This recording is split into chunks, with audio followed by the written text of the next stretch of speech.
ആഷിഖ് ദയവായി തുടരും. മറ്റൊരു വാർത്തയുടെ വിശദാംശങ്ങൾ കൂടി ആഷിഖിൽ നിന്ന് അറിയേണ്ടതുണ്ട്. ഇടുക്കി മാങ്കുളത്ത് കാണാതായ ഗ്രാമപഞ്ചായത്ത് അംഗത്തെ കണ്ടെത്തി. മാങ്കുളം ഗ്രാമപഞ്ചായത്ത് 4-ാം വാർഡ് മെമ്പർ ധന്യ ഗണേഷിനെ ഒരാഴ്ചയായി കാണാനില്ലായിരുന്നു. ചിക്കനാംകുടിക്ക് സമീപം ആളൊഴിഞ്ഞ വീട്ടിലെ ശുചിമുറിയിൽ നിന്നാണ് ധന്യയെ കണ്ടെത്തിയത്. ആരോഗ്യനില വഷളായതിനാൽ ഇവരെ അടിമാലി താലൂക്ക് ആശുപത്രിയിൽ പ്രവേശിപ്പിച്ചു. ഒരാഴ്ചയായിട്ടും വിവരം ലഭിക്കാത്തതിനെ തുടർന്ന് പോലീസും നാട്ടുകാരും ചേർന്ന് നടത്തിയ സംയുക്ത പരിശോധനയിലാണ് ധന്യയെ കണ്ടെത്തിയത്.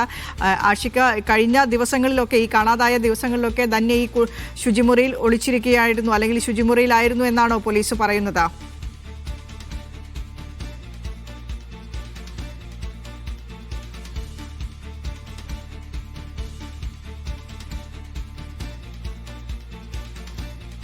ഇടുക്കി മാങ്കുളം ഗ്രാമപഞ്ചായത്തിലെ 4-ാം വാർഡ് മെമ്പർ ധന്യ ഗണേഷിനെയാണ് കണ്ടെത്തിയത്. കഴിഞ്ഞ ഒരാഴ്ചയായി ധന്യ ഗണേഷിനെ കാണാനില്ലായിരുന്നു. ഭർത്താവുമായി ഉണ്ടായ ചെറിയ കലഹമാണ് ധന്യ വീട് വിട്ടിറങ്ങിയത് എന്ന നിലയിൽ ധന്യയുടെ ഭർത്താവ് ധന്യയെ കാണാനില്ല എന്ന പരാതി നൽകിയിരുന്നു. ഇതിനെ തുടർന്ന് പോലീസും നാട്ടുകാരും ചേർന്ന് നടത്തിയ സംയുക്തമായ തിരച്ചിലാണ് ഇപ്പോൾ ആളൊഴിഞ്ഞ വീടിന്റെ ശുചിമുറിയിൽ നിന്നും അവശനിലയിൽ ധന്യയെ കണ്ടെത്തിയത്.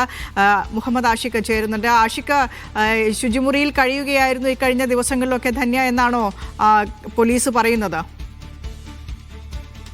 ദുരൂഹതയുണ്ട്. എന്ന് വെച്ചാൽ ഈ കഴിഞ്ഞ ദിവസം തന്നെ ഇവർക്ക് വേണ്ടിയിട്ടുള്ള തിരച്ചിൽ നാട്ടുകാരുടെ നേതൃത്വത്തിൽ ഇപ്പോൾ കണ്ടെത്തിയിരിക്കുന്ന വീടിന്റെ പരിസരത്തടക്കം നടത്തിയിരുന്നു. ആ സമയത്ത് കാണാതിരുന്ന ഒരാളെ ഈ ഘട്ടത്തിൽ പോലീസ് നടത്തിയ പരിശോധനയിൽ എങ്ങനെ കണ്ടെത്തി എന്നുള്ള പ്രശ്നമാണ് നാട്ടുകാർ ഉന്നയിക്കുന്നത്. ഏതായാലും ഒരാഴ്ച മുമ്പാണ് മാങ്കുളത്തെ ഗ്രാമപഞ്ചായത്ത് മെമ്പറായിട്ടുള്ള ധന്യയെ കാണാതെ പോകുന്നത്. ഇത് കുടുംബ പ്രശ്നത്തെ തുടർന്ന് വീട്ടിൽ നിന്ന് ഇറങ്ങി പോവുകയായിരുന്നു. തുടർന്ന് ധന്യയുടെ സഹോദരിയുടെ വീട്ടിലേക്ക് എത്തുകയും അതിനുശേഷം അവിടെ നിന്നും പോവുകയും ചെയ്തു. പിന്നീട് ധന്യയെ കുറിച്ച് യാതൊരു വിവരം ഉണ്ടായിരുന്നില്ല. പോലീസിന് അന്വേഷണം ഊർജിതമല്ല എന്നുള്ള ഒരു ആരോപണം നാട്ടുകാരുടെ ഭാഗത്തു നിന്ന് ഉയർന്നതിന്റെ അടിസ്ഥാനത്തിലാണ് ഇന്ന് പോലീസിന്റെയും നാട്ടുകാരുടെയും നേതൃത്വത്തിൽ വിശദമായ പരിശോധന മാങ്കുളം മേഖലയിൽ നടത്തിയത്.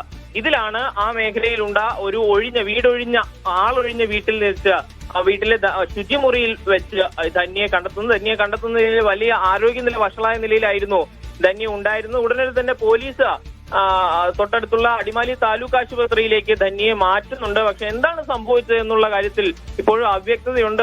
ധന്യ ഒറ്റയ്ക്ക് കഴിയുകയായിരുന്നു എന്നുള്ളത് പ്രധാനപ്പെട്ട ചോദ്യമാണ്. പക്ഷേ കഴിഞ്ഞ ദിവസങ്ങളിൽ ആ മേഖലയിൽ പരിശോധന നടത്തിയപ്പോൾ എന്തുകൊണ്ട് നാട്ടുകാർ ധന്യയെ കണ്ടെത്തിയില്ല എന്നുള്ളതും പ്രധാനപ്പെട്ടതാണ്. ഏതായാലും വിശദമായ അന്വേഷണം നടക്കണമെന്ന ആവശ്യമാണ് നാട്ടുകാർ ഈ ഘട്ടത്തിൽ ആവശ്യപ്പെടുന്നത്. ശരി, മുഹമ്മദ് ആഷിഖാണ് ഇടുക്കിയിൽ നിന്ന് 2 വാർത്തകളുടെയും വിശദാംശങ്ങൾ പങ്കുവച്ചു.